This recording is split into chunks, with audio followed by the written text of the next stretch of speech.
Hi guys, it is April from Getting Hygge With It. We're here to do another KonMari with me. I am decluttering my bookshelves. Let's get into it. If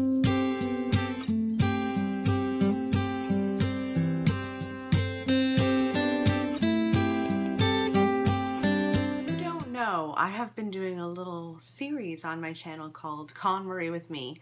And the reason for that is because my bookshelves have been really looking a mess and just kind of insane.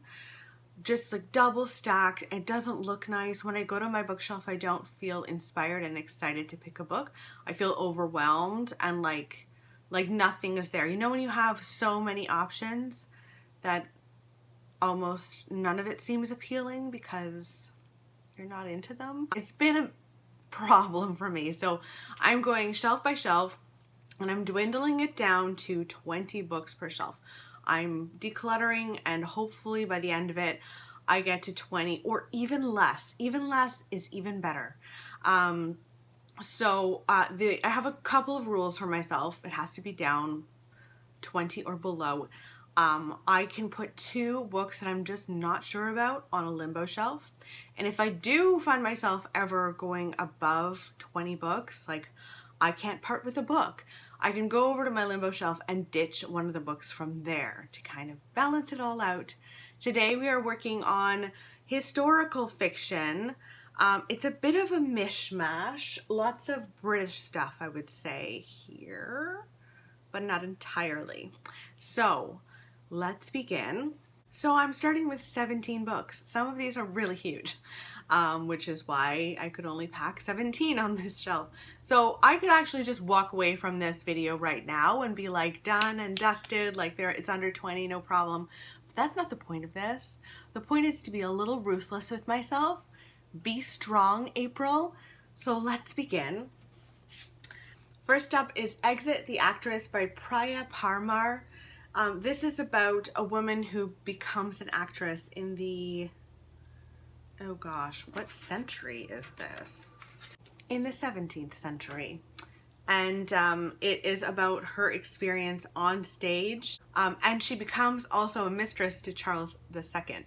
So this sounds absolutely wonderful. It's written in this lovely way. It's written in letters, which I really like. I don't know what it is about that, but I want to read it, so I'm going to keep it. The Lifeboat is a book that I read a couple of years ago and I really enjoyed. This is about a boat that goes down and a kind of myriad of people clamber onto this lifeboat to try and stay alive. And they're from all different classes. And what would you do if class was very important to you in 1914 and it dictated a lot? What happens when everyone's just in a lifeboat? I really enjoyed it.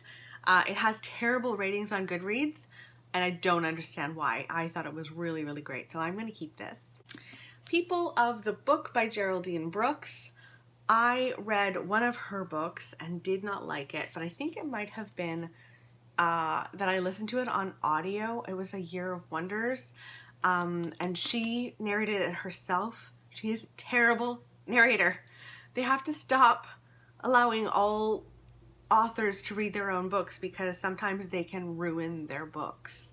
I want to keep this one. This is about a rare book expert who receives this book, and there are these tiny artifacts in the book's binding, and it goes back and finds out like what those artifacts are and where they came from. It just sounds fascinating to me, so I want to keep it. Even though my history with Geraldine Brooks has not been good, I still am super intrigued, so I'm going to keep it. I've got 2 from a series, Labyrinth by Kate Moss and then also Citadel by Kate Moss. I'm missing the one in between. So I still have to get the one in between, but I would really like to keep these. This is historical fiction. The Labyrinth is first in it, and it talks about the secret to the true Holy Grail, and it's finding the Holy Grail, I guess, bounces back and forth in time from 1201 to 2005. So I'm going to keep these in hopes that I'll really enjoy this series. Alias Grace by Margaret Atwood. This is Canadian, which is why I'm not sure why it was in this pile, but I loved this book. This is based on the true story of a woman who was tried for the murder of her, the man that she worked for and his mistress, and I really loved it. It's a very long book, and it's slow paced, but it's such a lovely slow burn. I just loved it, so I'm absolutely keeping this. Any Known Blood by Lawrence Hill is up next. Lawrence Hill wrote The Book of Negroes, which was one of my favorite books that I read last year. It was so good. So this follows a man who is fired because he sabotaged a government official's speech. He's fired. He goes home to his feisty Aunt Mill's house, and he finds these boxes full of family documents, and he traces the history of his family coming to Canada as a Black family and their experience. And he's just such a great storyteller. I'm absolutely keeping this book. Okay, so A Column of Fire is the third in the Pillars of the Earth series. I still haven't read the Pillars of the Earth, but I want to keep this in case I really like it, you know, so I'm going to keep it. Victoria by Daisy Goodwin. Now, I find Victoria person very, very fascinating. It also says that Daisy Goodwin wrote for the PBS version of Victoria, and I wasn't really blown away by it. I think I'm actually going to let this one go, shockingly enough. A Winter Garden by Kristen Hanna is about a family. The father is dying on his deathbed. He wants his family close to him and close together. Their mother starts telling her daughters her own story. And it goes back 60 years to Leningrad, to modern day Alaska. And it sounds interesting. I'm never really sure what I think about Kristen Hanna. But I'm going to keep this in the hopes that it's a good one. House of Names, I don't know why I picked this up. I'm not interested in it. I think it's about Greek gods. And I just don't want to read it. So I'm letting it go. Next is The Lady and the Unicorn. It doesn't really say on the back what it's about other than that it's a mystery behind one of the art world's greatest masterpieces. I'll show you what the masterpiece is. I guess it's this piece of tapestry, and it talks about the history behind it in novel format. I'm not sure. I'm going to put this on my limbo pile and see where it lands in the end. Now, The Fire by Night by Teresa Messineo is about women during World War II and their various acts of heroism, whether it was nursing or how they lived their lives, basically. And I'm curious about it. I think there might be some romance in here, which I really hate. I'm going to put it on my limbo pile and see where it lands in the end. Elizabeth Gilbert, The Signature of All Things. I started this many moons ago and never finished it, but Amy Poole adores this book. So I think I need to pick it up again and read it again because she has great taste in books. We're very similar in our reading loves, usually. So I want to keep this and give it another whirl. Now, The Muse by Jessie Burton is probably going to be very dark, which I enjoy. The Miniaturist was a little too slow for me and I had a hard time connecting with the characters. But I still loved how the atmosphere was so dark. This takes place in 1967 and also 1936.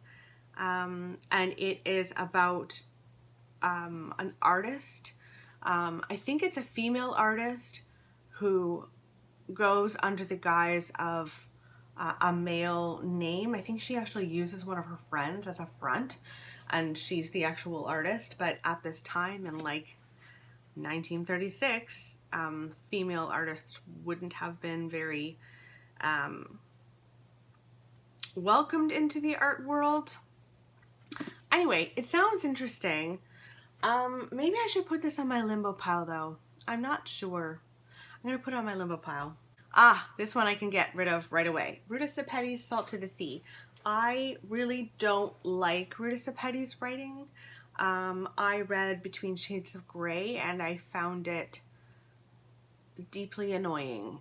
So I'm just going to get rid of this. It's YA. I really wanted to find a new YA author that I could get on board with, but it's just not Ruta Sepetys for me, so I'm going to let it go. The Last Painting of Sarah DeVos. This follows several people. We follow one storyline in Amsterdam in 1631 where Sarah DeVos is admitted as a master painter. We also follow a Manhattan lawyer in 1957, and then we also follow a woman who forged a painting, and everything is coming out about it in Sydney 2000. It sounds interesting. Again, I'm going to put this on the limbo pile because I'm not sure it's going to be for me. So this is good. We've gotten rid of 3 books and I've got 4 on my limbo. I need to dwindle that limbo one down to 2. So maybe I'll get rid of some, maybe I'll keep some. I'm not sure yet.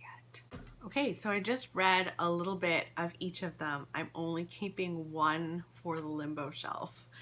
I am going to get rid of The Last Painting of Sarah DeVos. It just didn't intrigue me, and the main character seemed really nasty right away, which is fine, but I didn't love the writing style right away. I'm also going to get rid of The Fire by Night. It was badly written right away. Like I could tell immediately that I wasn't gonna like it, so I'm gonna get rid of that. And then I'm going to get rid of The Lady and the Unicorn. I just don't know if I care about this mystery all that much, so I'm going to say goodbye to that one as well. What I'm left with is The Muse by Jessie Burton, which intrigued me right away. I started reading it and I was immediately into it. So this is the one that I am going to put on my limbo shelf. We'll see where it lands in the end, but I feel really good about this shelf. Like I got rid of quite a few books just now, and yeah, I'm doing well. I'm doing well. Let me know in the comments below, did I get rid of anything that you've read and loved, or did I choose well? What would you have chosen? Let me know in the comments below and I will talk with you soon. Okay, bye guys.